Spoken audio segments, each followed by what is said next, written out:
Burton and the Pork Chop Express, and I'm talking to whoever's listening out there. Like I told my last wife, I says, honey, I never drive faster than I can see. Besides that, it's all in the reflexes. You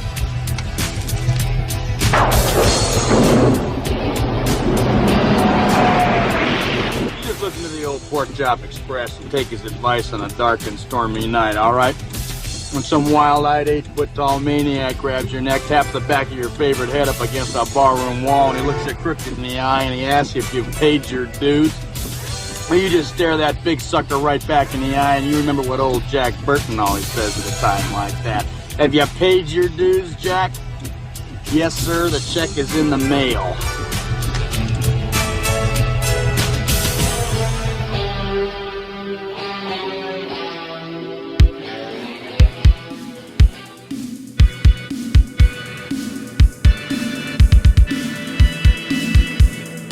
Hello movie viewers and movie lovers. My name is Tim Williams, and I'm the creator and host of the 80s Flick Flashback Podcast. We talk about all the great and sometimes not so great movies from the 1980s. From blockbusters to cult classics to lesser known treasures we discovered on cable TV or the now defunct video rental stores from our childhood.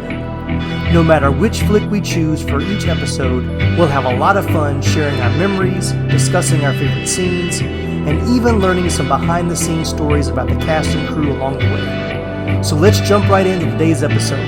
Thanks for listening.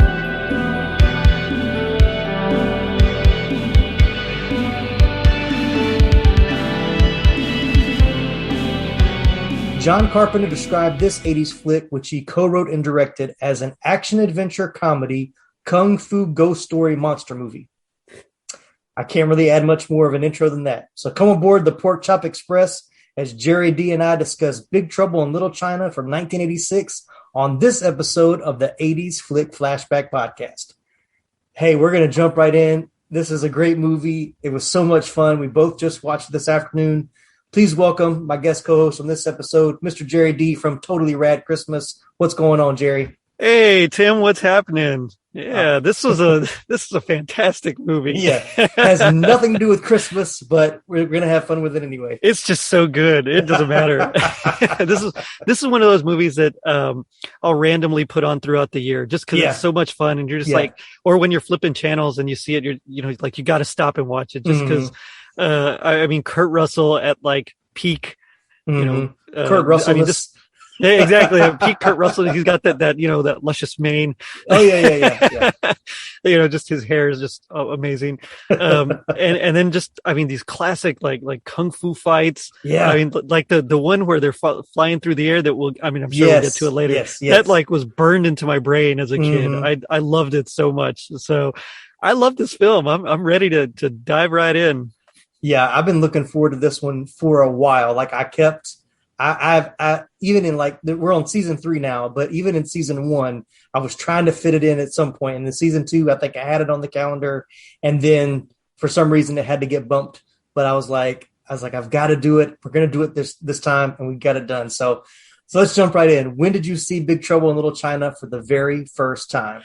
So I didn't see it in theaters, but I don't remember the very first time. This is one of those that I just remember it was like always on or like always there. So I know I was little. I want to say maybe 8 or 9 when I first saw it, but I can't say for certain. I just remember it always being on and always and me always like sitting down and watching it because I mean the 3 storms. I mean that's awesome. Oh yeah. It doesn't get better than that.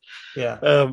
But I mean, it's just one of those that every time it was on, though, I would always sit and watch. I was just so jazzed to see it because there was always something new that I'd see that I didn't notice the time before. Oh, yeah. And I mean, just everything was fantastic from the choreography to the casting I thought was great. And even John Carpenter's score, the real always. synthy. Yeah. Yeah. I mean, it's classic John Carpenter. But just it fits so perfectly. So I can't remember the first time I saw it. I just remember it always being a part of my life. Yeah, I'm the same. Like I didn't see it in the theater. I know that, but I'm like you. I was like, did I see this on cable first or did I see it on VHS first? But either way, I watched it so many times, like even watching it again today, I was like, I remember almost every scene comes like, ooh, this is the part. Ooh, this part's coming up. Ooh, I can't. He's gonna, It's like a few times I said the line before he did, so I knew I was like, I know this movie way too well. Yeah, exactly. So when was the last time you watched it? I guess all the way through before rewatching it today. So okay, before today, it'd probably been about 4 or 5 months ago. Okay. Yeah. So I think I saw it in January. That's when it was. January or maybe December. Because it's not a Christmas movie, but I don't care. It's one of those I'll watch whenever, even during Christmas time. Right. It might as well be. That's right. With all the neon at the end there. Yeah. But no, I think it was January when I saw it last. The whole thing straight through. And I know during the last fall, so about a year ago, I know I saw parts of it. I don't know if I saw it all the way through, but I know I saw the majority of it. But yeah, it's good. It's really good. Yeah, it's been a couple of years for me. It's been within 10 years. I know that because it's been since my daughter was born. But I think it was after a friend of mine that I knew when I was living in Jacksonville, Brinson. He's another 80s, I got to get him on the podcast. Just thinking about it. It's like, because this was back when you could find really, well, I guess you still can, but I don't shop as much as I used to in stores, but that's its own other story. Right. Yeah. But he was in Walmart and found like a Blu-ray copy of, or it might have been DVD back then. Or no, it's probably Blu-ray of like The Last Starfighter. And we got talking about how great The Last Starfighter was. Such and a then good one. Yeah. And then like a week later, he found Big Trouble in Little China. And I was like, oh my gosh, that is my childhood in a movie right there. And so, and so then I like a few weeks later, a couple months later, it was on one of the streaming services, like back then Netflix, or it was probably one of the only ones back then. So it was probably on Netflix, or it was on one of the cable providers or whatever. And so I was like, oh, I'm going to stay up. I think my wife had fallen asleep. The baby was asleep. And I watched it at like 11:30 at night. I was like, I'm going to watch the first 30 minutes. And then 2:00 in the morning rolls around and I'm like, I want to watch it again. Yeah. And it's really not a long movie. It's only like 99 minutes or something like that. 100 minutes. And it goes by pretty quick, but it goes by quick. Yeah. It's so action packed. It doesn't lull really at any point, even when they're having those little conversations. James Wong and the other guy at the restaurant are like giving all this exposition about the mystery and mythical, magical, Chinese history or whatever, which was totally over my head as a kid. And even today I was like, I can't really say that I understand exactly what they're talking about, but it sounds pretty cool. So yeah, even that stuff is like, it's packaged in there enough to like just kind of slow you down a little bit before it ramps back up. So, but yeah, definitely a good one. So, well, let's jump into how this movie was even made with the story origin and pre-production. So, all right, you ready to jump right in? Yeah, let's do it. All right. So this is cool. I didn't know any of this before I did the research today. So I thought this was pretty fascinating. So the first version of the screenplay was written by first-time screenwriters Gary Goldman and David Z. Weinstein. Goldman had been inspired by a new wave of martial arts films that had all sorts of weird actions and special effects shot against this background of Oriental mysticism and modern sensibilities, he said. They had written a Western originally set in the 1880s with Jack Burton as a cowboy who rides into town. Which I got to say, sorry to interrupt you here, but I got to say, like, I kind of would have liked to see that too. Yeah, exactly. Kung Fu and cowboys. I mean, count me in. Yeah. That's like total childhood right there. Yeah, exactly. So Goldman and Weinstein tried to create a weird Western, quote unquote, by combining Chinese fantasy elements within an Old West setting. They submitted the script to Taft Entertainment Pictures executive producers Paul Monash and Keith Barish during the summer of 1982. Monash bought their script and had them do at least one rewrite, but still did not like the results. He remembers it as this: the problems came largely from the fact that it was set in turn-of-the-century San Francisco, which affected everything: style, dialogue, action. So Goldman rejected a request by 20th Century Fox for a rewrite and asked for major alterations. He was angered when the studio wanted to update it to a contemporary setting. The studio then removed the writers from the project altogether. However, they still wanted credit for their contribution. So this is your typical Hollywood story where you've got a original script that has some elements that they like, but they don't like it as a whole. Right. So they're going to bring in other people to try to quote unquote doctor it up and make it something else. So yeah, and that happens all the time. I mean, Die Hard, I think, is one of the a very famous example of it as well. Yeah. And I get it. I mean, sometimes they're just things that you're like, that's an amazing idea. I just wish they had done this and this and this, Oh yeah. Even when you're watching, just watching movies, you think that sometimes, so, I mean, I can totally get why they would, want to redo that Old West setting, probably very expensive to build all the sets and things like that. So, I mean, I can understand. And I think actually it's probably for the better, even though I still kind of would have loved to see Jack Burton as a cowboy. Yeah. Oh yeah, definitely. So yeah. And I think we talked about this even when we talked about Lethal Weapon, shameless plug there for one of your episodes. Oh yeah. But we talked about Lethal Weapon. Shane Black's script had a lot of stuff in it that did not make the final cut. Didn't make it, yeah. So, every screenplay is what you see on the screen is very rarely what's directly from the original screenplay. There's so many movies that go through constant rewrites. So, and Gremlins, when we talked about Gremlins, same thing. There was a whole bunch, a very dark version of that.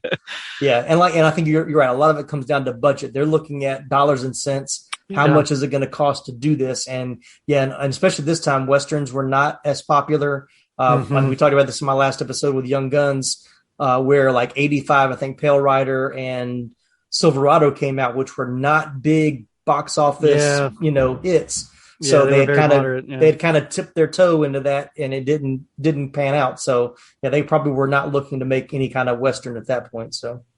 Yeah, which again makes sense from a studio financial, kind of perspective. And I think while it would have been pretty cool, I think it was the right choice. I mean, they were able to add a lot more to it just because of the modern day setting. Yeah, exactly. So the studio brought in screenwriter W.D. Richter, a veteran script doctor, and also the director of The Adventures of Buckaroo Banzai. I'm glad you brought that up because that's not only is that one of my favorite movies, right? But my cousin actually plays Reno in it. Oh, really? So, yeah. Pepe Serna. He's related to me. Oh, and wow. He doesn't really have a lot of. I mean, he's been in over like 100 films, but he's always like the Hispanic gangster, the cholo kind of guy. So like in Scarface, he's the guy that gets chainsawed in the bathtub. Oh, really? That's him. Yeah. Wow. In Caddyshack 2, he's just a cat calling guy. In The Jerk, he's in one of the guys, the gangster guys in the car or something like that. So, I mean, it's just, I like that movie because it's just an awesome movie, but that's like also, a bonus in there. Yeah. That is very cool. Like, that's my cousin. Yeah. I know him. Yeah. That's right. Yeah. So they brought him in to extensively rewrite the script as he felt that the Wild West and fantasy elements did not work well together. The screenwriter modernized everything. Almost everything in the original script was discarded except for Lopan's story. Wow. So Richter realized that what it needed wasn't a rewrite, but a complete overhaul. He said it was a dreadful screenplay. Yikes. He said this happens often when scripts were bought and there's no intention that the original writers will stay on. So he wrote his own draft in about 10 weeks. Goldman contacted Richter and suggested he should not work on the project. Richter told him, "I'm sorry the studio doesn't want to go forward with you guys, but my turning it down is not going to get you the job. They'll just hire someone else." Yeah. So Barish and Monish first offered the project to Carpenter in July of 1985. He had read the Goldman-Weinstein script and deemed it, quote unquote, outrageously unreadable, though it had many interesting elements. So again, it's like one of those things where they love the story. They love some things about it. They just don't like the script because maybe, well, I mean, I guess like you said, it's unreadable. Yeah. But... I think, like I said, they see potential in what it could be. Right. And so that's why they're constantly trying to rewrite it and kind of, sometimes you can have great elements. I mean, there's certain movies that I've watched and I'm not going to bring them up, but like I can tell that there was, well, I will use this as an example. So I'm a big Mission Impossible fan, not an 80s movie, but I love the Mission Impossible movies. Nice. That's just like one of my favorites. Okay. But I despise Mission Impossible 2. It's my least favorite of all. And it's the most disjointed. But I remember when that movie came out, they talked about, the director, and his name is escaping me, but he had done John Woo. John Woo, yes. John Woo he was kind of like the next. They thought he was going to be the next like big Spielberg or whatever, but they said him and Tom Cruise basically created like all the stunts, like all the big stunts first, and then tried to create a story around to connect all the stunts together. And I was like, that is the dumbest way to make a movie. And it proves why that's it's my least favorite, because that checks out. Yeah, it's like the story doesn't. I've also found out later that there is a much longer version of the movie that the studio cut so much out, those character development, and it wasn't just all the action stuff. There was an actual story that was there that got cut because they didn't want a 2.5 hour Mission Impossible movie, especially in 1996 or whenever that came out. Yeah, whenever it came out. Which I mean that makes sense. I mean, they famously that happened as well to Superman 4. Yeah, where exactly. I guess they had a nice long version, and it was so good, it tested so well, right, that they're like, well, then we need to cut it down so we can show it, more often in more places, right? And then they cut it just too much, and it was painful. Yeah, I remember. Although I do love Part 4 as well. Oh yeah. I remember those stories about movies being cut. Because, this was back when movie theaters didn't have the 15 multiplex 24 theaters where you could run, the biggest blockbuster in like 6 theaters on the same night. Most theaters back then were like 1 or 2, maybe 4. Like maybe 4. Like, yeah. I remember there was one theater I remember going to as a kid that 4, maybe 6. It might have just been 4. And I only remember that because this is my funny story. My mom and her friend went to go see Mad Max Beyond Thunderdome, and allowed me and my friend, who was her friend's son, they bought our ticket, and we got to see Rambo First Blood Part 2. Ooh, so nice. But I remember our movie ended before theirs did, so we had to we left our theater and then went and I watched the last 20 minutes of Beyond Thunderdome. Like, what is going on in this movie? So Master Blaster. Yeah. I know who Tina Turner is, but I don't know anything else going on. That's right. Yeah. But yeah, so I remember that being a theater that had more than one, but it's still in my mind, I see like the hallway of that theater where there were I would say maybe 6 at the most, but I think it was just a 4 theater thing. Right. So like I said, so they were cutting movies down because you could, the more you could play it during the day, or, if you could do it 6 times instead of just 2 times, then you're going to make more money in their mind. Right. But of course it's not that way now. So now which is good. I mean, can you imagine trying to get a ticket for like some of those huge, big blockbusters if there was still only like 1 theater? Right. Or maybe 2 screens. Yeah. That's crazy. I think we talked about that too a couple episodes ago, about, that's why movies stayed in the movie theaters so much longer, because people couldn't see it opening weekend. I mean, some people had to wait, 2 or 3 weeks to see it in the theater because it was every time. I remember that. I remember back when we had Movie Phone. Thank you for calling Movie Phone. Yeah. And you would call these call to get the showtimes, like, the 7:20 sold out. The 9 o'clock is sold out. Like, it would tell you on the phone. Yeah. Whether that was the best way than just looking in the newspaper and then showing up and like, oh man, the movie we want to see is sold out, and then having to watch something else. So yeah. Wow, oh, man. That brings me back. Yeah, I know. That was our little trip down nostalgic lane. Okay, there you go. And now these messages. What's up, dudes? I'm Gerry D of Totally Rad Christmas, the podcast that talks all things Christmas in the 80s. Toys, movies, specials, music, books, fashion, and fads. If it was gnarly during Christmas in the 80s, he's got it covered.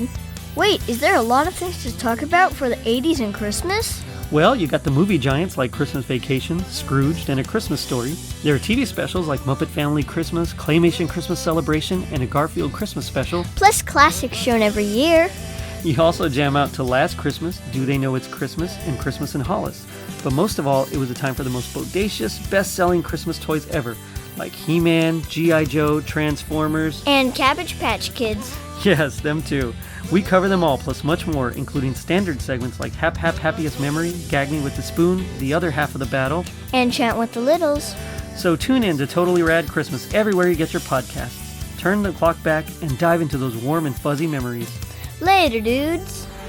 comic books have been around for almost a century, and in the last 2 decades, we've finally gotten to see many of these characters brought to life in movies and on TV. On the Moving Panels podcast, we discuss movies and TV shows based on, inspired by, and adapted from the world of comic books. Join me and my guests as we discuss both the good and the bad from Marvel, DC, and even some of the lesser-known comic book companies. Learn what is and isn't from the comics, as well as our nerdy review of the movie or show. New episodes drop every Monday, and you can find us wherever you listen to podcasts. So join us for Moving Panels, and I'll see you on the other side of the page.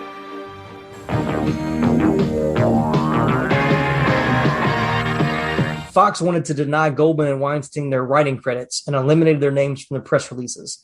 They wanted only Richter to have credit. In March 1986, the Writers Guild of America, West determined that written by credit would go to Goldman and Weinstein based on the WGA screenwriting credit system, which protects original writers.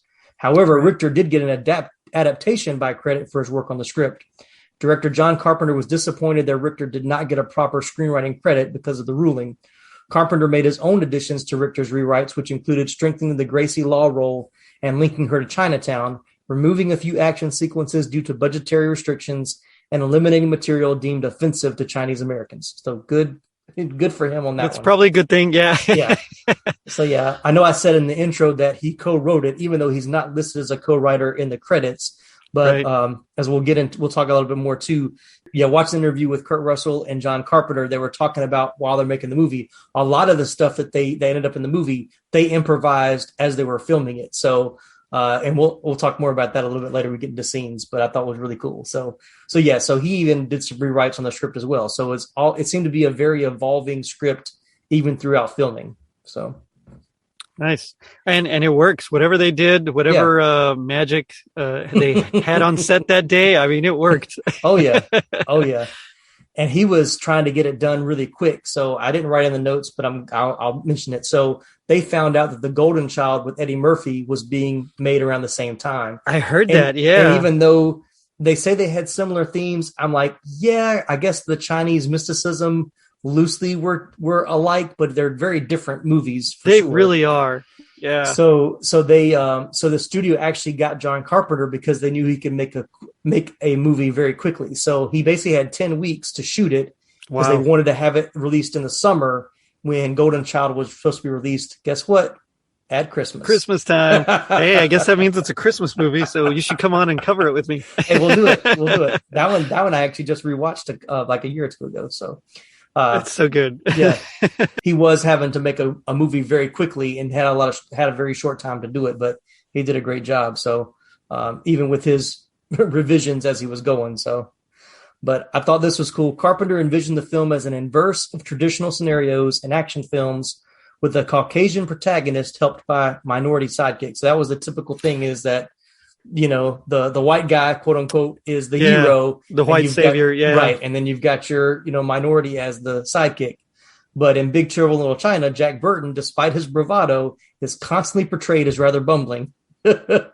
And one fight scene, he knocks himself unconscious before the fight even begins, which is one of my favorite scenes. I do love that scene. Yeah, he shoots up and all the pieces from the ceiling fall on his head. You know, and I'm glad he did that because it's something that growing up I never really noticed before. Exactly. Even though I've seen it like a million times, and I know he knocks himself out, and I know when he's grabbing his knife, he like accidentally throws it, and then he has to go get it. You know, like things like that. But it never like clicked until I was, you know, looking into it more, and all of a sudden it's like, wow, that's right. Like it's very much a Green Hornet kind of thing, except Green Hornet's not quite as what's the word, adept. He's not quite there yet. Right. But I do like how he did turn it on his head, and really, I know the studio pressured him to put a few extra scenes and make Jack a little bit more heroic. Like they didn't get that he was the sidekick.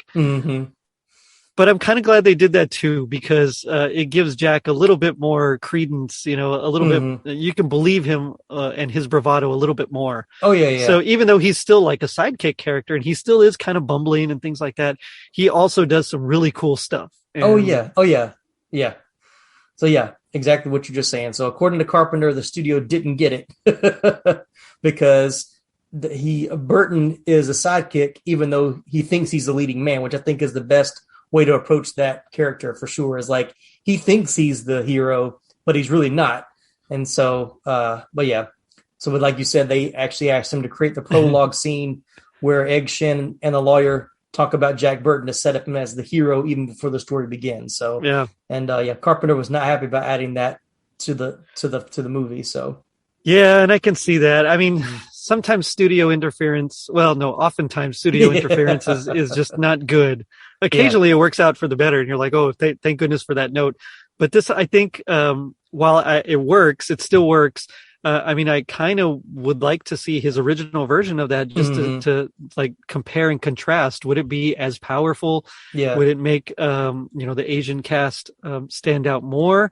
I mean, I'd be very curious to see his original cut. Yeah. Well, I think that scene at the beginning, that little prologue, is the only like real added scene from what I understand. Like there's deleted scenes. Oh, I gotcha. I didn't watch all of them. I'll go back and watch them. But it even said, like before the deleted scenes, it said a lot of the scenes that were deleted were not because of content.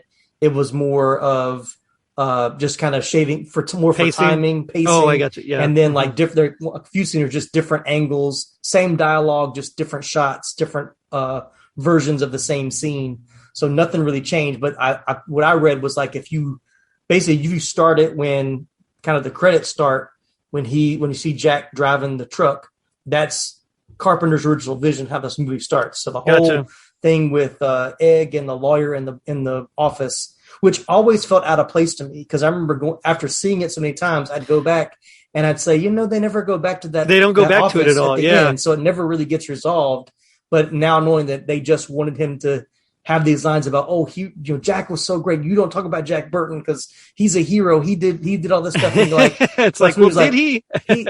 he helped some other people do that, but it really wasn't all him. So, well, I mean, I guess he does in the end get Lopan. Spoilers, but yeah.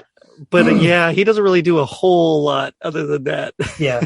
And Kurt Russell talks about that in the interview. He was saying that, they did want to leave they wanted to give him some heroic moments.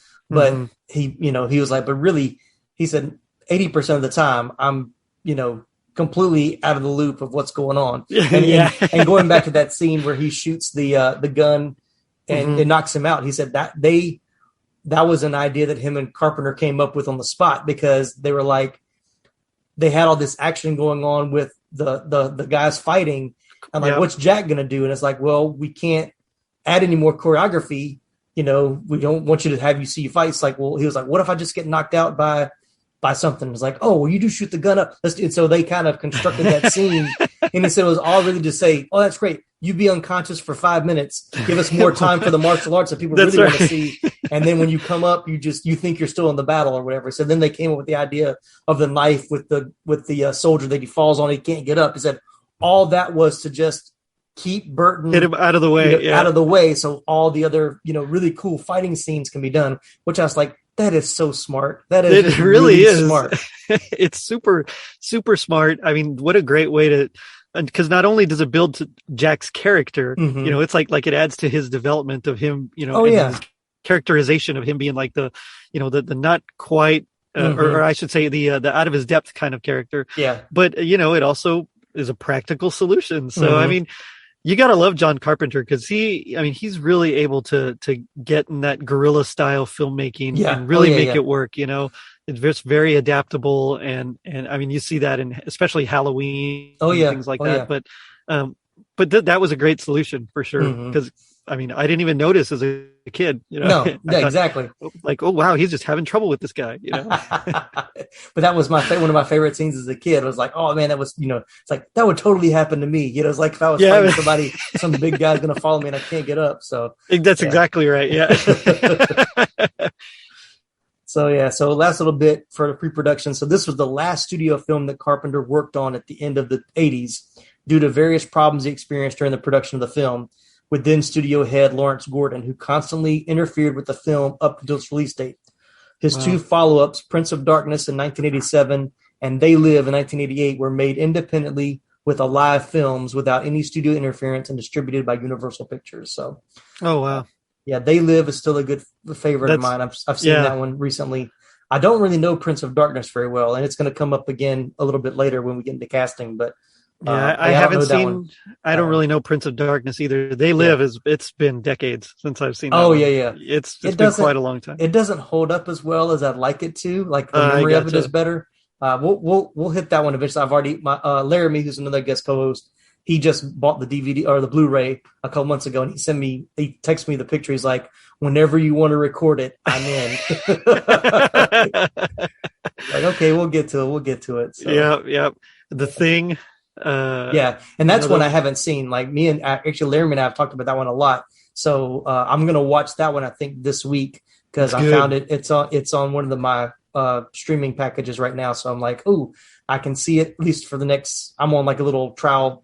30-day trial. Oh, yeah. I got you. Once that ends, it's like, ooh, let me watch it while it's available. So it's good. It's classic. Yeah, that's what they've said. So that's one I've never seen. I've heard about it, but I've never watched. So I'm looking forward to seeing that one. So, but nice. Yeah. So are you a John Carpenter fan? I am ever since Halloween, and I think that's actually my favorite thing he's done. Aside from this, it's really close between Halloween and this one. I love his style. I love his scores. They're really not complex. They're super simple.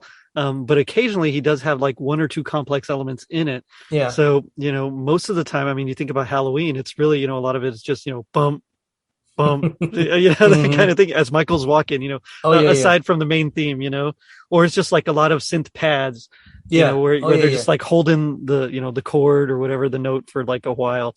And so it's like that plus the lighting, like the way his DP usually lights, and then just everything. I like his style a lot. So I'm definitely down for John Carpenter anytime. Yeah, watching it today, the one scene that to me is the most Carpenter. Like when I saw these two shots, I was like, oh, that is such. I was like, that tells me it's a John Carpenter film, and it's the scene where the three guys kidnap the main girl. Gracie, or no, not Gracie, Miao Yin, yeah.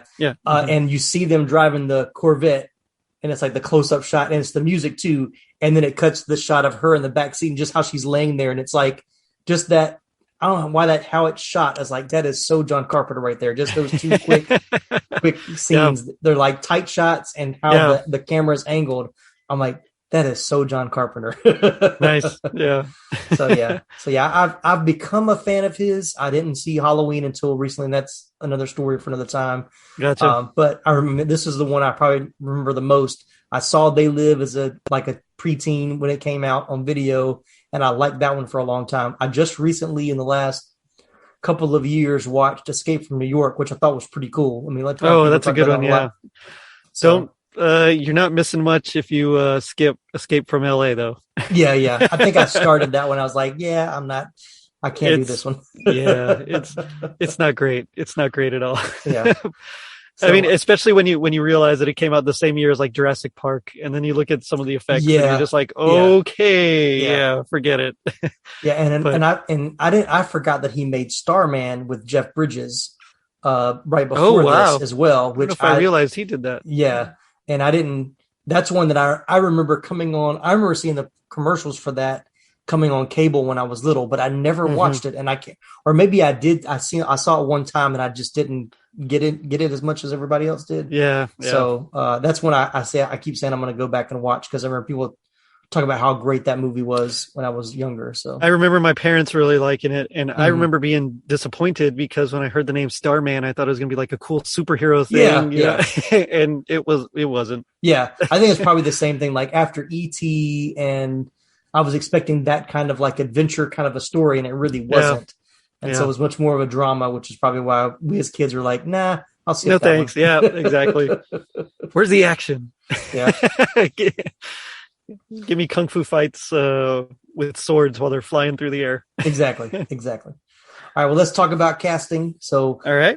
To compete with rival production, The Golden Child's casting of box office draw Eddie Murphy, Carpenter wanted a big star of his own, and both Clint Eastwood and Jack Nicholson were considered, but were busy. I think those are two. I can't really see Jack Nicholson in this. Clint Eastwood, maybe even, back then, mid 80s, possibly. I think that would have been better if it had been a Western. Yeah, exactly. If they had kept their original style, but either of those, I don't think would have played the part No. the way that he wanted it, where he's more of a sidekick, Jack. Yeah. And I think, I think that goes back to what the initial script was. They might have fit that better, but bringing Russell in gives it a different feel and aesthetic, especially more for the humor side. Because Clint Eastwood is not going to be funny. Jack Nicholson can be funny, but that it would not have been a comedy if Eastwood was in it for sure. So. Yeah, I think it would have been too serious. And how do you make the sidekick? Or how do you make Clint Eastwood a sidekick, I guess? Yeah, exactly. Yeah. So that would have been tough. Yeah. The only comedies I remember Eastwood being in was like the Any Which Way You Can movie with the orangutan, but he was the straight man. The orangutan did all the funny stuff. So. That's right. Yeah. Well, he was in Pink Cadillac, which had some funny moments, but it wasn't really a comedy. But once again, he was still the straight man. But he was also the straight man. Yeah, exactly. Yeah. I mean, he's Clint Eastwood, Yeah, exactly. So you know what you're going to get. That's exactly right. I mean, I know that John Carpenter wanted Kurt Russell. Yeah. He really wanted it. And I think Kurt Russell was even like, hey, my last couple of movies have been flops. Are you sure? And he was just like, I don't care. I want to make a movie with you. Yeah, exactly. Yeah. I think Kurt Russell said they had done, I didn't realize John Carpenter directed the Elvis biopic that Russell was in. It was a TV movie in the early 80s. And then they did The Thing, then they did Escape from New York. And he said, those were not big blockbuster movies. So he wasn't sure how that was gonna pan out. So, but yeah, also Jeff Bridges, as we mentioned, was also considered to play Jack Burton since he had just worked with him on Starman in '84, which I also didn't know that Bridges was considered for Kurt Russell's roles in Escape from New York and The Thing. So I guess they were kind of somewhat similar back then, which I can kind of see that they had similar personalities. I guess that kind of, good looking, but still can be funny, but can be serious. And both a little quirky. Yeah, exactly. And both. I think Jeff Bridges is just a bit more chill, especially now in his later years. Oh yeah. I'll say they've both done very well to have long careers, and they have and playing multiple kinds of roles. I was going to say something about Jeff Bridges, but I'll save it. So. But yeah, the studio felt Kurt Russell was an up-and-coming star. Russell was initially not interested because he felt there were a number of different ways to approach Jack, but he didn't know if there was a way that would be interesting enough for the movie. After talking to Carpenter and reading the script a few more times, he gained insight into the character and liked the notion of playing, quote, a hero who has many faults. He said that Jack is and isn't the hero. This guy's a real blowhard. He's a lot of hot air, very self-assured, but a screw-up. That's Kurt Russell's quote. So. Furthermore, the actor felt that at heart he thinks he's Indiana Jones, but the circumstances are always too much for him. Kurt Russell, which I thought was a good analogy, because Carpenter also said that the studio wanted Indiana Jones, like that was the type of movie they really wanted to be made, and I could see that coming off of Temple of Doom, which had that more mysticism kind of a feel to it. I could see them trying to duplicate that in with a different character, but I like that. I like the idea of he thinks he's Indiana Jones, but he's really not. So which is funny because Indiana Jones also gets lucky a lot. If you think about it, there's a lot of it that just kind of happens to fall in place. So. Yeah, exactly. So, I mean, I get it. It's very similar. Yeah. So. But I didn't realize this until today. Kurt Russell turned down the lead role of Connor McLeod in Highlander to appear in this film. I saw that. Were made and released by 20th Century Fox. Yeah, so that would have been a different take. Yeah. That would have been a totally different take. That's one I just can't picture at all. Right. And I love, Lambert is just like so iconic in the role. Exactly. That it's hard for me to picture Kurt Russell. Yeah. Very different film for sure. So Russell finished out the 80s in the movies with Overboard in 1987 with Goldie Hawn, Tequila Sunrise in 88 with Mel Gibson and Michelle Pfeiffer, and of course Tango and Cash with Sly Stallone in 1989. But he really hit his stride in the 90s with big hits like Backdraft, Stargate, and of course the greatest Western of all time, Tombstone. Tombstone, yeah.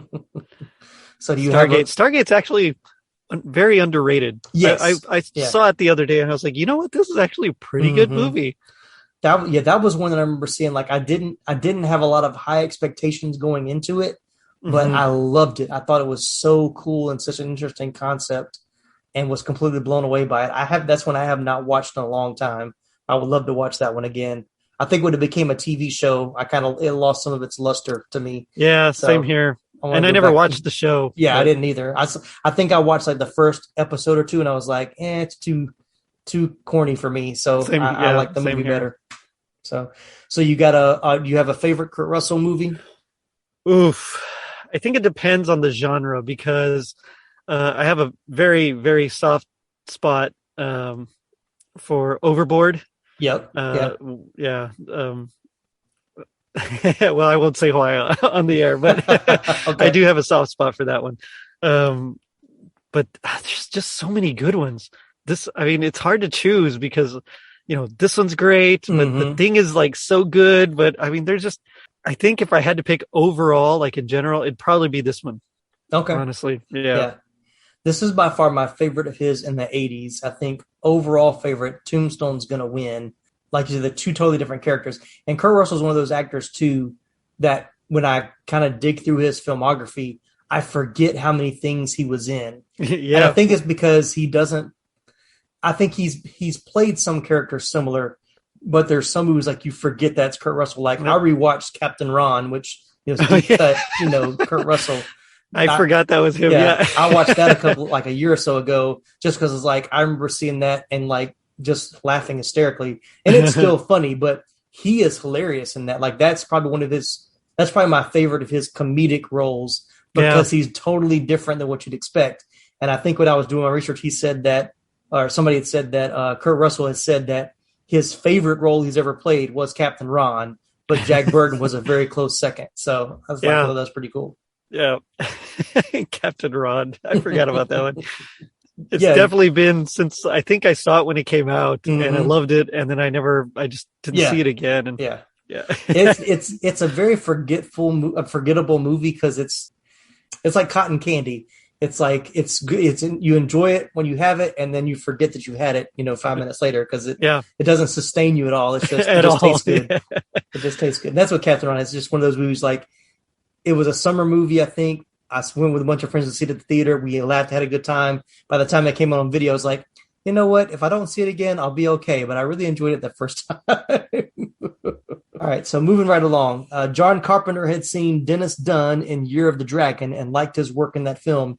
He met the actor twice before casting him in the role of Wang Chi, only a few days before principal photography. The martial arts sequences were not hard for Dunn, who had dabbled in training as a kid and done Chinese opera as an adult. He was drawn to the portrayal of Asian characters in the movie, as he said, "I'm seeing Chinese actors getting to do stuff that American movies usually don't let them do. I've never seen this type of role for an Asian as in an American film," which I thought was very true. And he was great in it. So my fun fact for this was Jackie Chan was John Carpenter's first choice to play Wang, but producer Lawrence Gordon was highly against it, fearing Chan's English wasn't good enough after seeing his performances in Battle Creek Brawl and The Protector, but Carpenter wanted Chan after the success of Police Story that came out in 1985. But Jackie Chan eventually declined, and Dennis Dunn was cast instead. So I get it. Dennis Dunn's English, his pronunciation of English is so much better than Jackie Chan's. It really is. And Jackie Chan's improved over the years. I mean, going from, from his early stuff all the way until like his last stuff, you can really hear how the progression of his accent and how it's gotten better. Right. So I get it.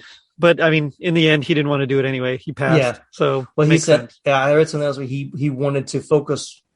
He wasn't ready to kind of jump into American movies just yet. He wanted to kind of still beef up his presence in Hong Kong. So, which makes sense. So, fun fact, he's in Cannonball Run 2. That was his first American role. If you've ever seen Cannonball Run 2. I don't even remember part 2. I don't know if I've seen it. I think I have, but I don't remember anything about it. The first one is better. I watched both of them like a year ago. Nice. And that's a movie like every couple of years I go back to watch, because that's totally a kid movie that I remember as a kid. So, but Dennis Dunn didn't. His movie career didn't really go much further than this. He was also in The Last Emperor. Yeah. And he was also in Prince of Darkness with John Carpenter the following year. After that, he did some TV work for the 90s until the 2000s, but just kind of hit, here and there. But I thought it was really good in this. I was kind of surprised that he didn't do more.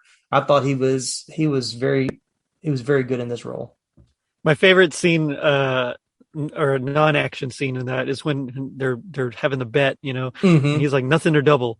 And I remember as a kid, I thought that was the funniest line because I'd always heard double or nothing, Right. So I was like, he's saying it backwards. I don't know why. I just thought that was like the funniest thing in the world. Yeah, that is nothing good. or double. It's so good. I mean, I thought he played the kind of like not love struck puppy, I should say. Yeah. He's like, I built this life for her. I've been saving and everything to bring her over. I thought he played that like super well. I mean, it was right on point. And then he looked legit doing all the moves. You could tell that all that work, that little bit of training he had, and then the Chinese opera that he had, I mean, really, really was to his benefit because he just looked so smooth doing everything. And I mean, he kicked some tail. So. Oh yeah. I mean, I was shocked to find out that he had no like previous training. Like he was learning everything on the fly during filming, but he makes it look so effortless. One of my favorite scenes when he does, especially as a kid, when he does the run up the circle of the wall, he goes like a total 360. I still love that scene. I was like, how did he do that? But momentum. Exactly. Yeah, run fast enough. So. Yeah. All right, so moving on. So the studio pressured Carpenter to cast a rock star in the role of Gracie Law, Jack Burton's love interest, but Carpenter wanted Kim Cattrall from the beginning. I know at the time, I think she'd only done like Porky's and Police Academy. Police Academy, yeah. So like I think that's really all she was really known for. So it was kind of, not like high class, high quality stuff there. Yeah. Although I love both those movies, but it's not like they're Oscar winners. Yeah, but exactly. I thought she was very good in this role. She was competent. She kind of had that eager beaver, I'm a go-getter kind of vibe to her. Her arc with Jack, their whole trajectory, I thought was very well done. It plays out very well, but she's just an independent woman that's got her finger on the vein of Chinatown and everything that's going on. And she's like, I'm here to save this girl. And I mean, I thought Kim Cattrall did a great job with her. Yeah, I agree. And I didn't realize that she was actually more of a theater actress. Like she was actually splitting time with this. She would leave the set every day at like 4:30 because she was doing a production, a theater production that evening. So she was kind of doing, double duty. So, nice. But it's so funny because there was a little featurette I was watching of her not in character. And I was like, she's very prim and very proper and speaks a certain way. So like, she's very much a theater, like a, quote unquote theater person. Yeah. At least, not to stereotype anybody, but that I would recognize her as. But yeah, the studio was not too keen about her, like you said, from being in Porky's, Police Academy, more raunchy comedies. They weren't sure if she was going to be the kind of draw that they wanted. But she loved the character. She said she liked that Gracie was not screaming for help the whole time. Yeah, which I mean, again, this movie, I think.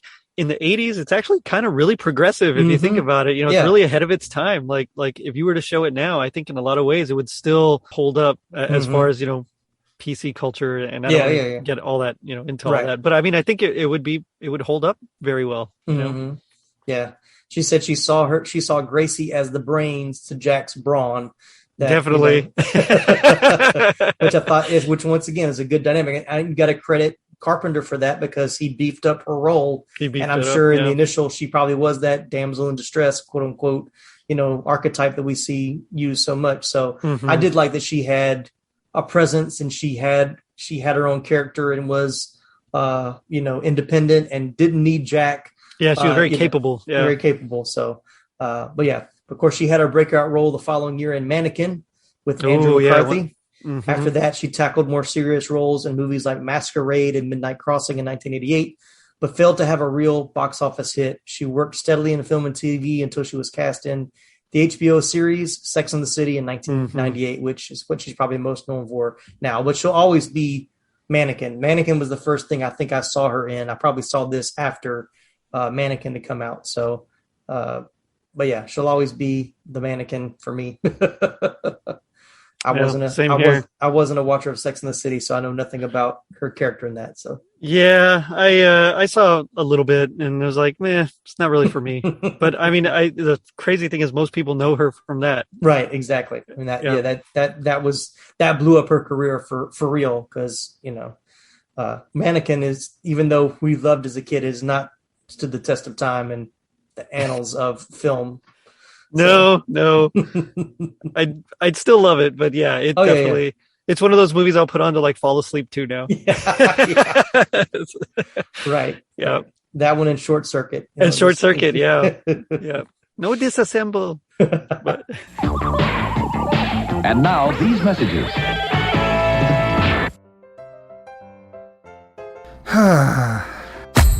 What seems to be the problem, pal? There's just so much pain in the world, so many issues. I don't think I can bear it. Well, friendo, it sounds like you could use a dose of pop culture roulette. Pop culture roulette? What's that? Some sort of pop culture themed podcast or something? That's right, sonny boy. When hope seems far, dive into some PCR. But I already get my entertainment news from Variety. Huh, that's pretty good. If you're a chucklehead, PCR gives you news you need, condensed, unfiltered, and raw, from three nerds who know a little something about something. Wow, okay, sign me up. That's the spirit. Pop Culture Roulette. New episodes every Monday, available on all major podcast directories.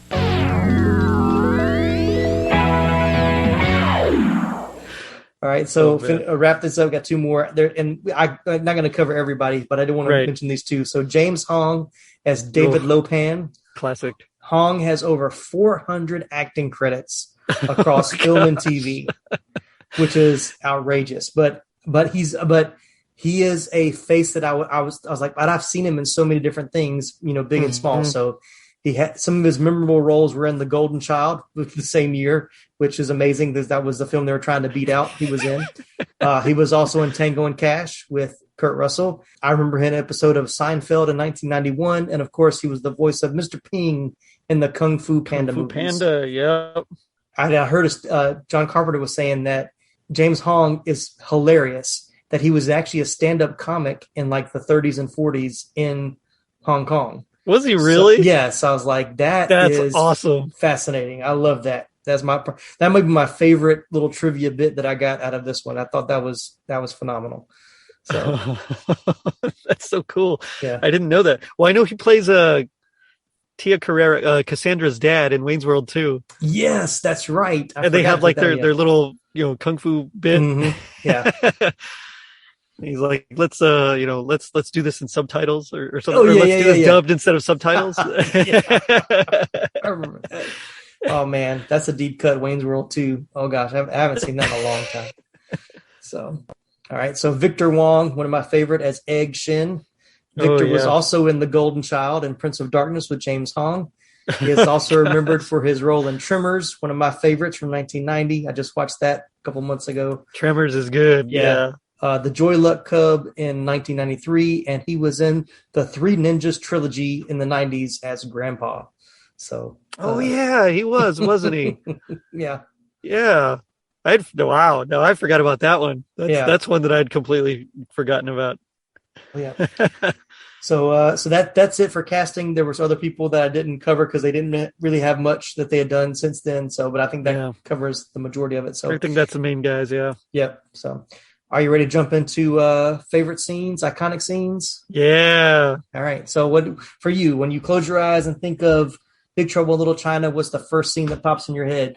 I've said it a few times. The very first scene is that end battle, and it's Wang Chi versus Rain, and they have the swords, and they're like jumping through the air, and they're like do a couple of slashes here and there, and then like that's the one that like sticks out first and foremost in my mind. That's like the best. Like whoa, because I remember as a kid, like just it blew my mind. Like how, first of all, how are they jumping like that? Yeah. Secondly, how are they able to actually like fight? And then third, how did he like win that? And if you think about it, he just kind of throws his sword up, which always made me laugh because he like turns around and like throws it backwards. Yeah. But it looks so cool. It was, it blew my mind. And so as soon as, if I close my eyes or someone says Big Trouble in Little China, that's the very first thing that pops out. Yeah. That scene That's cool. Like, I love how the beginning they're like jumping and crossing and like they get one swing at each other. And like each time they're jumping, it's like there's just one, connection of the swords. Of the blades. The blades. And then like the almost the last one, it's like they're in the air fighting for like 5 minutes. Like, okay, how did it jump from, being able to do one and then, like you said, when he throws the knife and gets him, it's just crazy. It's crazy. It's so good. I mean, the three storms in general, anything with the three storms is like fantastic, and I know Thunder, Raiden is kind of rain. based off of that, thunder, lightning, and rain. But I mean, it's just, it was so cool, like that they could do that, because at the same time you're like, wow, how are they doing that? Is that something I could learn? Of course, probably not in the cards for me. But at the time I thought, I want to ride lightning like that. I mean, that's just, that's like so cool. I want that, So, I mean, anything with the three storms, I think just pops out for sure. Yeah. Their first introduction is so fantastic. Like, I remember that, like, because, and John Carpenter talks about when he, to structure the movie, he wanted to start in reality and then slowly engulf you into the fantasy mysticism world. And so, like, when they first appear, it's like, that's kind of when it first starts. Because, the kidnapping of Mei-Ling is still kind of a typical, action kind of trope. Girl gets kidnapped, thugs. That's still very much in reality. But then they get in that alley and all of a sudden you see green above the building. And then these guys just jump out. And then, they're showing their powers like, oh, it's going to be that kind of movie, So, and one of my favorite scenes with them is when they pull out their blades and then they go to the kukri daggers. But then they do the flip all together and then throw them. It's so as a cool. kid, I was like, oh my gosh, how are they doing that? It's just, this is, and I'll say, this is like that, watching it today, I was like, this is that Saturday afternoon with your friends. It's too hot to be outside. Let's go in and, sit down with some microwave popcorn and a Pepsi or a Coke or a Kool-Aid or whatever you have, whatever your mom's letting you drink, Sunny Delight, whatever. And let's just watch, a good old fashioned action comedy movie, whatever. Yep. And it's just, that's where it fits in my brain of when to watch that kind of movie. And so but especially for that age, I think that we were, when we saw it for the first time, it hit all those things that we just thought were the coolest. The kung fu, the ninja stuff, the battles, the guns, the Jack Burton-ness, swarminess, all that kind of stuff. Yeah, he's kind of the Han Solo rogue, except a little more bumbling. But So for me, it's hard for me to think of the most iconic scene. I think the scene that I think about, which is weird, is the very last scene. It's because it scared me as a kid, so it scarred me. When he's doing his little speech on the radio, and it's raining, and then it pans to the back of the truck, and then the monster pops out of the truck, and then it cuts to black. So, which freaked me out, but I was like, "There's going to be a sequel," which we didn't get. But can you imagine? I would have loved. I would still love. I mean, even put Kurt Russell in it now. I'd still love to see a sequel. But that's a great speech too, and he's like, just remember what old Jack Burton does when the earth quakes and the poison arrows fall from the sky and the pillars of heaven shake. I mean, just like that imagery that he uses there. I mean, it's just it's so cool. But I mean that, which reminds me of another great line that I loved when he's talking about have you paid your dues, Jack? The check's in the mail. Yeah. Oh man, it's that one got me, and the other one that I really liked, of course, was or that I think of as iconic, is when Thunder like blows himself up. Yes, because I remember as a kid, thinking it was so gross and cool, but it kind of reminded me of like Garbage Pail Kids a little bit. Yeah. But also, I mean, it just it's like, oh wow, like this guy can. I mean, just everything he could do was pretty cool. So, I mean, that one always stood out to me as well. Just, Thunder blowing himself up. Yeah, that was definitely one of the scenes that I think about that one. And that was one of the scenes like, ooh, this is the part that's coming up. He's going to get really big. Yeah. I remember as a kid, like, oh my gosh, it takes you back to the Willy Wonka with when the girl turns is a plum, I think. Violet, Violet turns into the plum. But the special effects stuff, like the monsters, the creations were all really good. Like the little eye, Oh yeah, that thing. the thing was kind of was gross but cool. And then of course the big monster that pulls her down into the pit. So all the monster stuff was really cool. But yeah, those were all pretty iconic. There's fun scenes, but I think iconic for me, like when I think about Big Trouble in Little China, it's that monster. And then the red eyes coming through the statue, which always freaked me out, but it's still cool. So I think he's officially called the Chinese Wild Man. Oh, which really? I thought was a funny name. And I know he was actually played by a former soldier who had stepped on like an old artillery shell and like got like both his legs and one of his arms blown up. Really? Oh, yeah. And he was like, no, I'm not, going to stand here and feel sorry for myself. And so he went out and worked, and he actually has like 4 or 5 movie credits, which I think is just super cool. Yeah. But yeah, that guy, that creature definitely, definitely stands out. Yeah, the other iconic scene for me is when we first meet Lo Pan in the alley. Oh, and yeah. His eyes light up when the stuff comes out of his mouth. I remember just like, oh my gosh, that was that. I see that as well. That's a very etched in my memory scene as well. So, but what about favorite scene? So what's your I'm sure the last battle we know is like iconic. Yeah. So any other favorite scenes besides that one?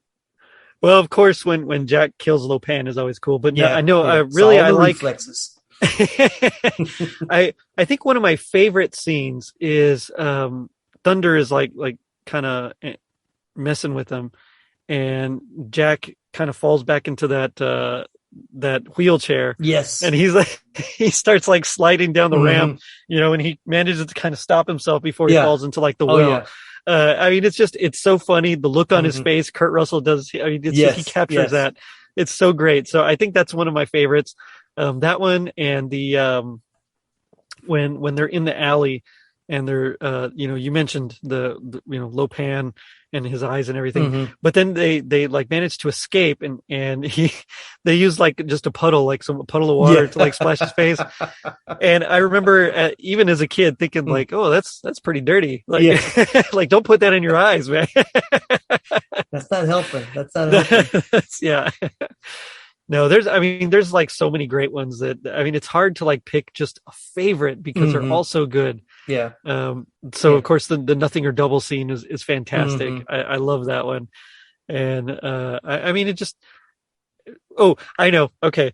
When they're in the elevator and it's Jack and Gracie, and they're just they're kind of, he just kind of saved her from the marriage. Right. And he's just, they're talking and he's like, oh, what are you wearing? And she's like, well, I was getting married. It's my wedding, Right.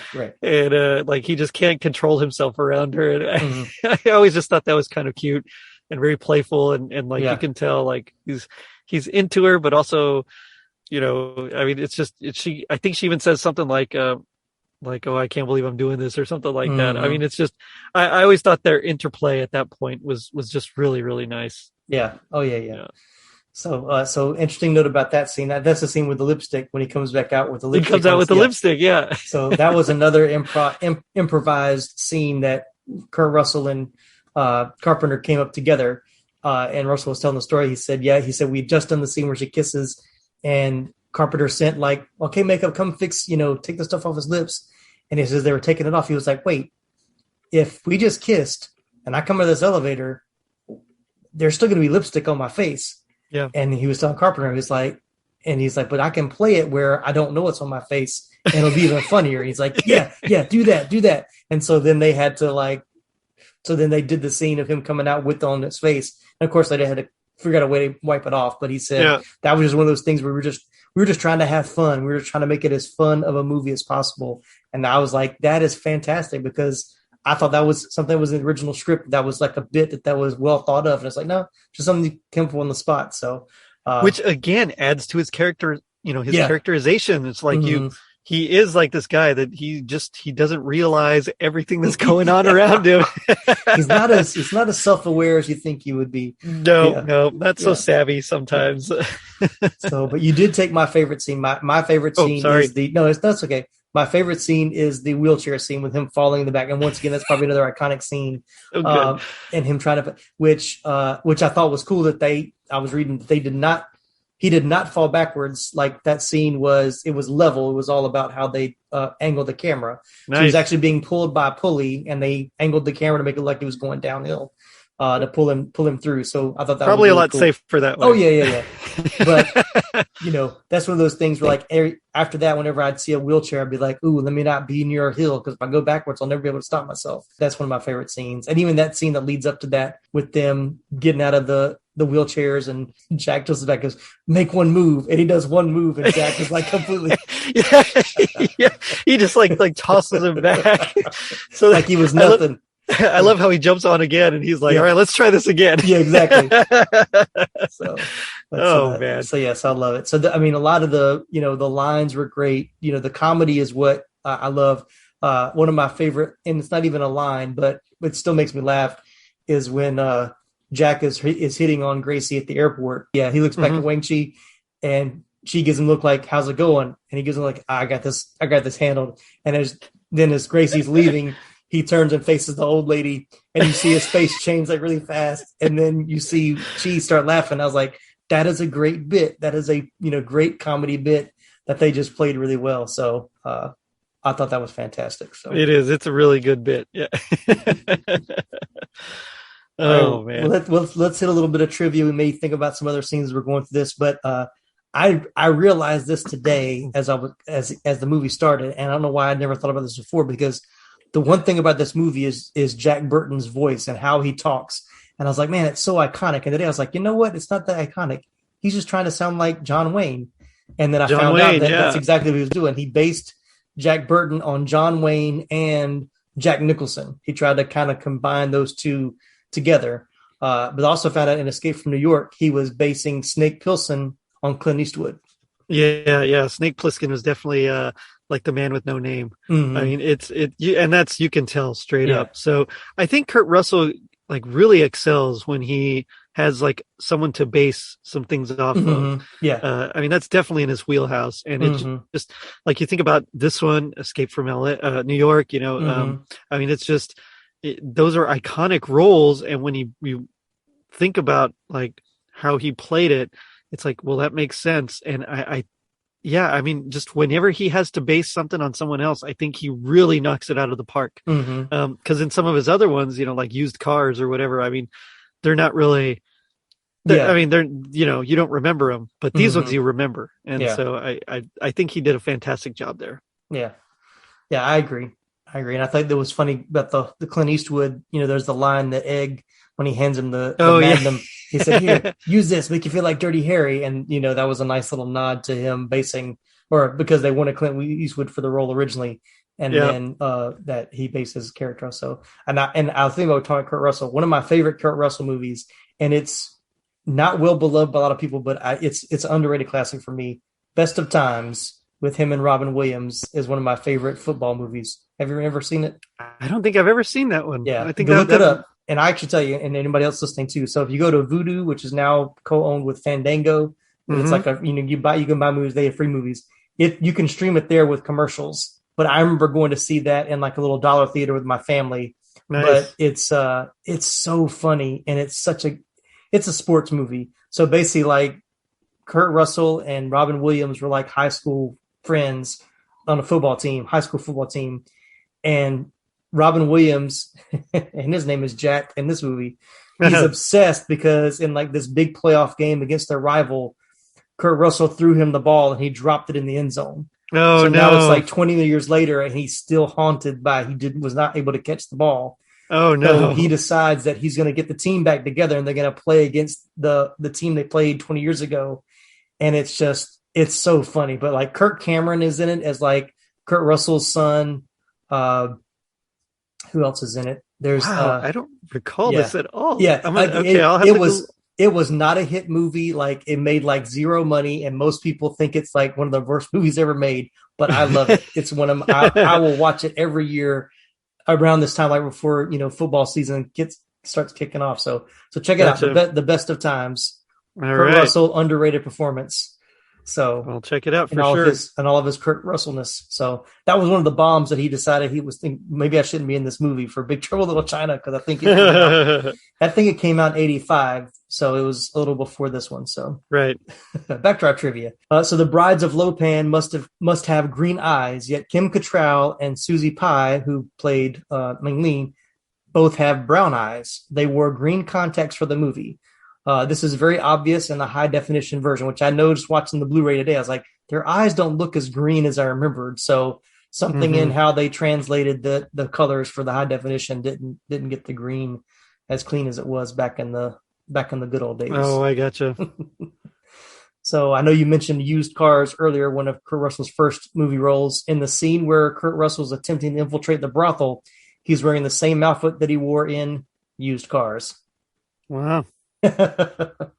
Which I've never seen Used Cars either. So I've only seen bits and pieces of it, so I don't even really remember it. And that was like years ago. All right, so last little bit of trivia, and then we'll start wrapping this thing up. The ending song is written and sung by the Coupe de Villes, a band formed by John Carpenter, Nick Castle, and Tommy Lee Wallace, who was the second unit director on the movie. So we talked about John Carpenter being such a great musician.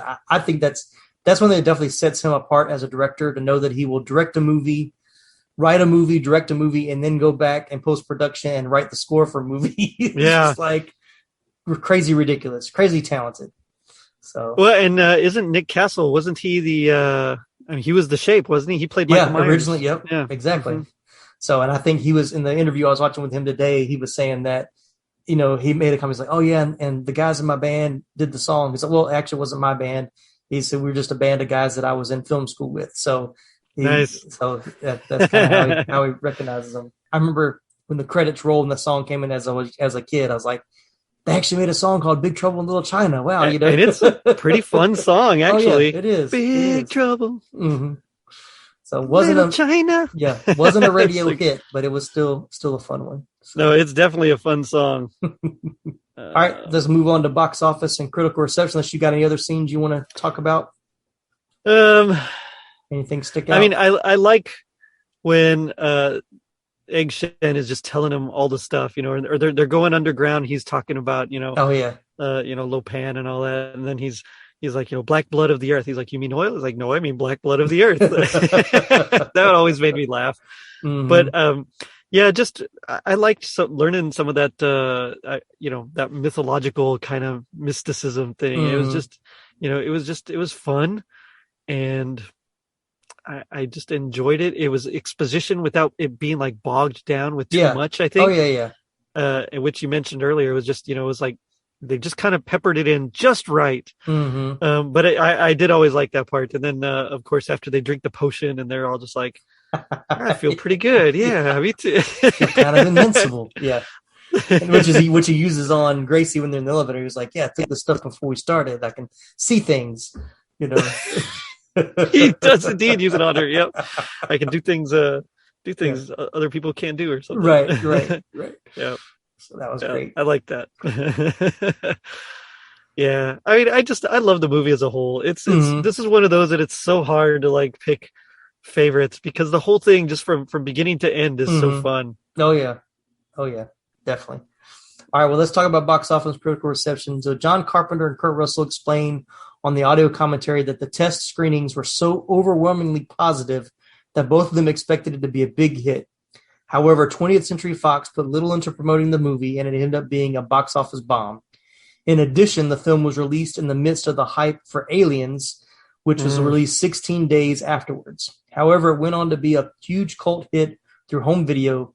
Carpenter and Russell explained that the reason the studio did little to promote the film was because they simply didn't know how to promote it. I get, because I mean, like, how do you market this? Yeah. Especially back in the 80s. Mm-hmm. I mean, I guess you could play up the martial arts, but without like a big name draw, which was like huge back then. I mean, I don't know how you would, Yeah. I mean, even nowadays you still have like a huge name to kind of draw people in, but I think even more so back then, it was like you had your Schwarzeneggers, you had your Stallones. Yeah, exactly. Like you needed this big, for action movies, needed like this big name to, this main character that's awesome. And this is kind of like the opposite of that. You know, I mean, yeah, people knew who Kurt Russell was because by this time he'd had like, you know, a couple of decades career. But at the same time, it's like he wasn't like an action star. No.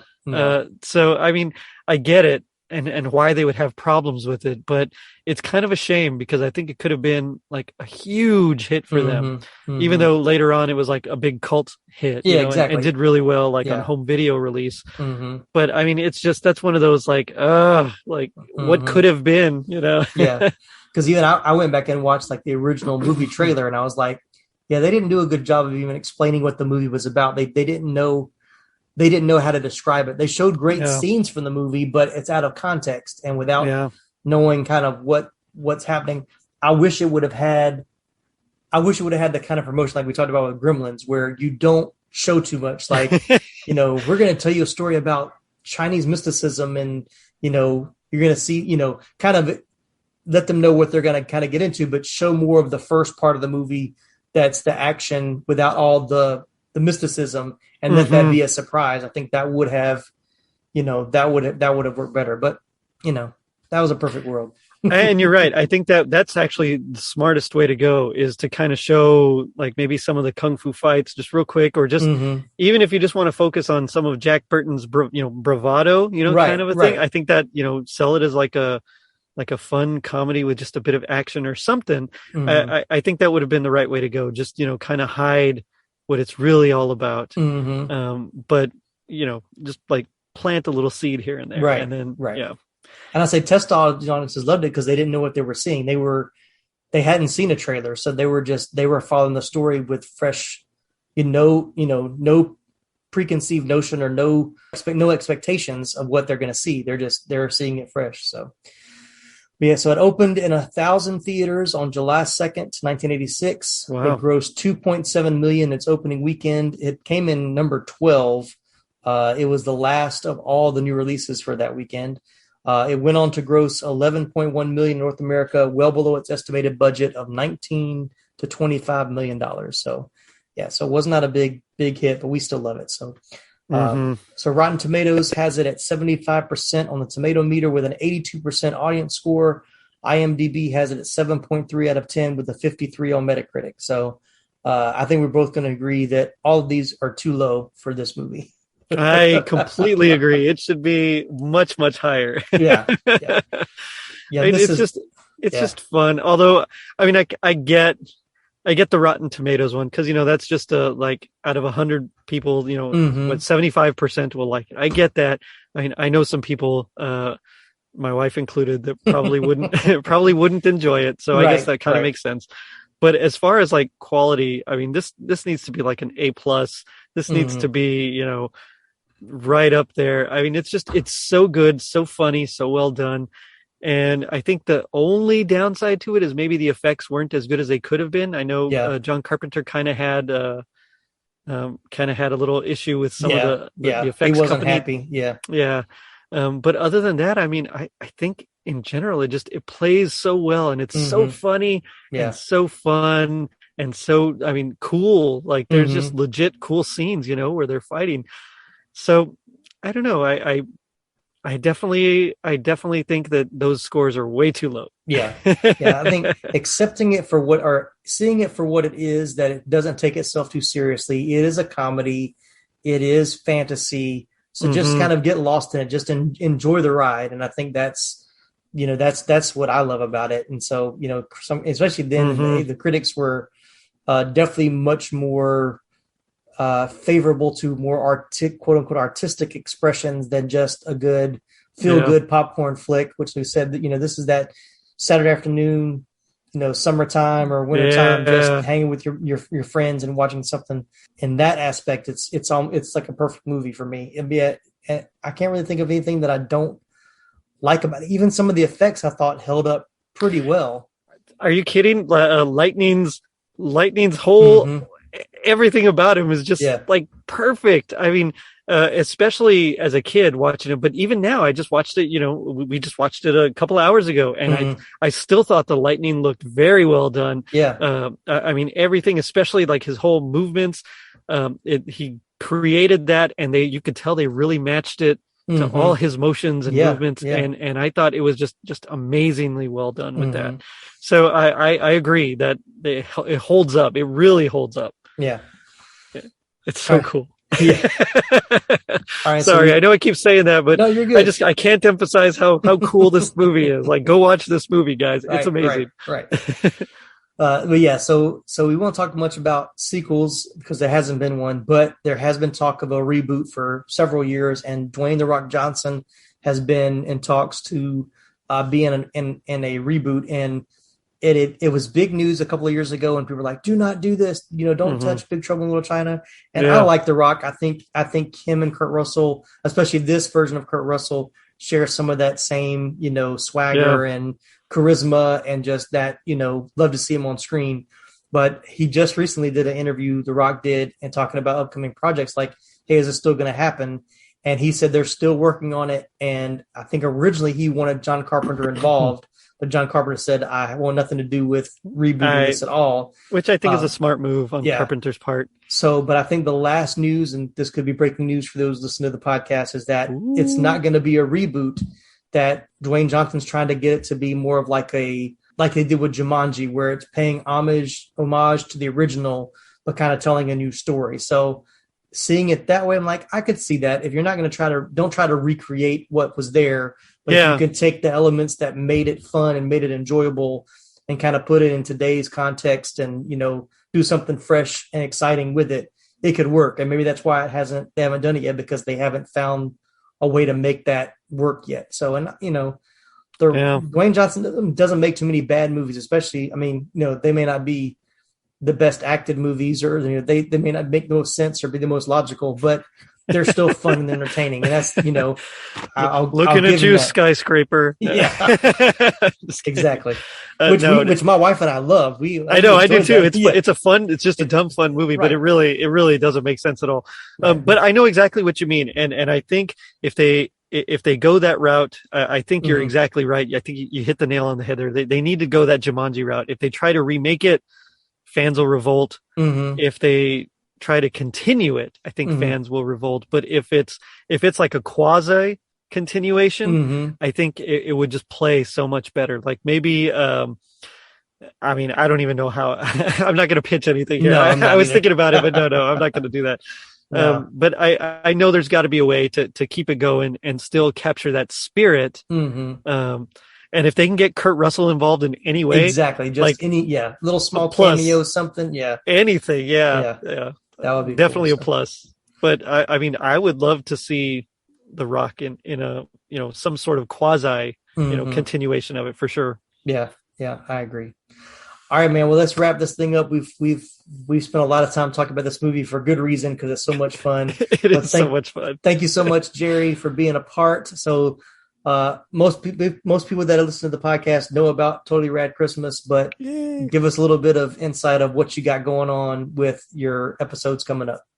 Sure. Okay. So, Totally Rad Christmas, the podcast that talks to all things Christmas in the 80s, you can find us, of course, anywhere that you get your podcasts. And we're on, Facebook and Instagram at Totally Rad Christmas, and Twitter at Rad Christmas. Now, coming up, I do have some good things, and I'm very excited. I just released my Raddies episode that I've been working on. That was a lot of fun. That was a lot of work, I could tell. It was a lot of work. Yeah, I've been kind of burned out. It took me about a month, and so I kind of slowed down on my regular episodes because I was just working on this one so much. And now that I'm done, I'm kind of burned out on my regular episodes. But let's see, coming up on a more subtle, quieter note, I actually am coming out with The Joy of Painting and Bob Ross. We doing an episode on that. Oh, nice! So that's kind of funny. We're doing a whole food trends of the '80s with nice. Glenn Warren from Seasons Eating. So that one was fun. The Simpsons. The very first episode we got that one. Oh yeah. The one that's kind of out there is Kenny and Dolly, A Christmas to Remember. So it's actually based my favorite. So it's actually based on their album that they came out with. Yes. But it's an odd special that I loved. I loved it so much, but it is odd. Yeah. 'Twas the Night Before Christmas, First Blood. I just recorded. Oh man. Because that's another one that I completely forgot was like a Christmas movie. First day of Christmas. Yeah. That's right. Yeah. And then after that, So a lot of fun stuff coming up. I'm doing a sequel to the New Kids on the Block one. Okay. Then let's see, I'm talking Fleetwood Mac and Stevie Nicks and her version of Silent Night. So, and then Cheers, satin ball ornaments. I'm doing a bonus episode on Stranger Things because it's quasi 80s. So bonus. But yeah, and then just like strawberry shortcake and stuff like that. So some fun, it's some fun well-rounded little stuff.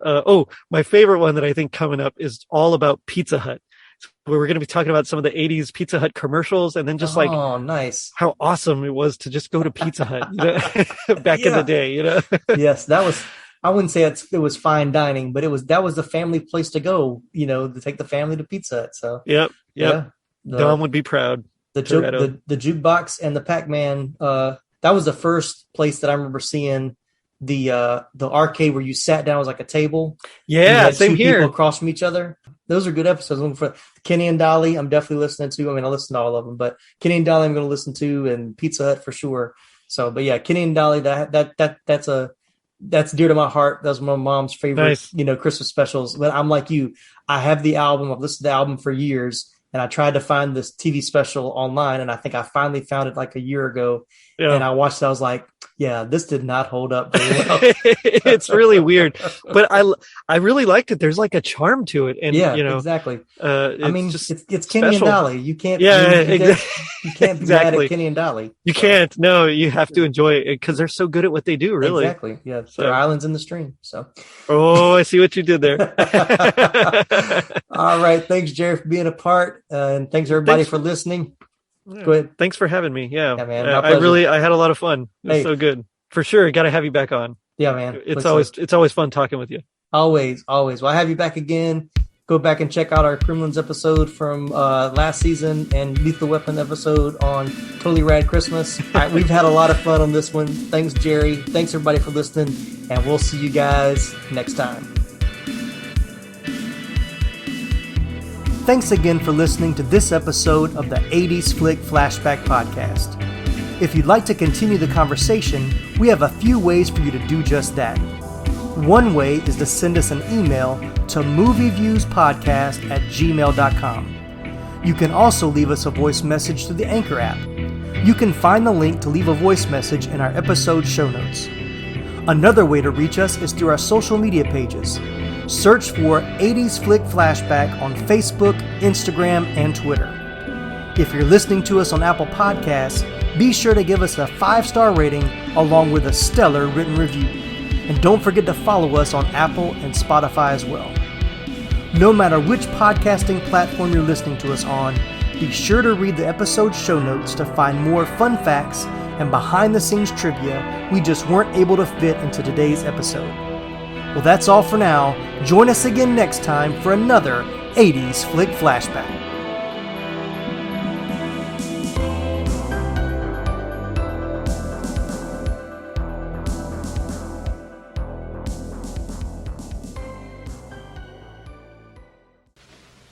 You're still here?